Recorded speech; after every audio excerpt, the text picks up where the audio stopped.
The Papal Envoy to Nigeria, Most Reverend Michael Francis Corti, has encouraged the faithful to be courageous in the face of persecution and pray for the conversion of hearts.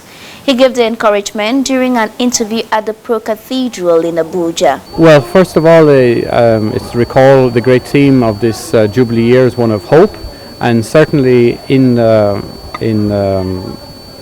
trial and adversity and persecution, it's very hard to have that sense of hope.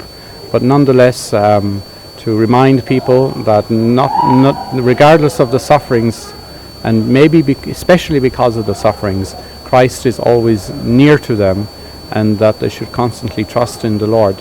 Of course, these killings and persecutions that are going on, as a spiritual response, is that we should pray for, above all, for justice for the victims of these killings, and we should also pray for conversion of hearts, that the people who are committed to evil may turn from their evil, and we should not be afraid. And I think the Archbishop this morning in Mass was very forthright in denouncing all these killings as senseless and evil.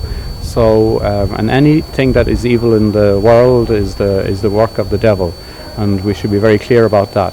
But we should also pray for people, pray that they may be converted and they may put down their guns, put down their instruments of death and torture.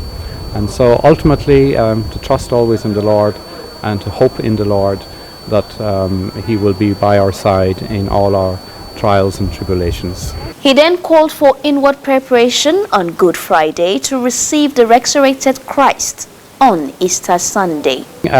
We of course remember the great sacrifice that was made by Jesus on the cross for all Christians, but it is a sacrifice made to reconcile all humanity with God. So obviously it's a particular celebration for Christians who believe in Jesus Christ, but also there is the universal salvific mission of Christ, and it is to reconcile the entire world to Himself and to God the Father.